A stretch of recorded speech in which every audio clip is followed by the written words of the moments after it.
असाल तर लवकर सबस्क्राईब करा, बेल आयकॉन दाबायला विसरू नका. आपण बनवणार आहोत पनीरची भाजी. त्याच्या आपण कढई जिरे टाकलं आहे, वाटप टाकलं आहे, हा गरम मसाला गेला आहे, हळद, चवीनुसार मीठ, लाल काश्मीरी पावडर, चांगलं परतून घ्यायचं आहे. पनीर मसाला, 1 ग्लास पाणी टाकायचं आहे. 5 ते 10 मिनटं हे उकळीसाठी ठेवायचं आहे. त्याला चांगली उकळी आली तर आपण याच्यात नंतर पनीर घालूया.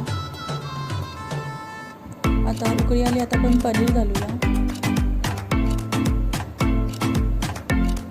वरतून आपण कोथिंबीर घालूया. सो आपली ही पनीर रेडी झाली आहे. तुम्हाला हा व्हिडिओ आवडला असेल तर नक्कीच लाईक करा, शेअर करा, सबस्क्राईब करा. Thank you guys, bye bye.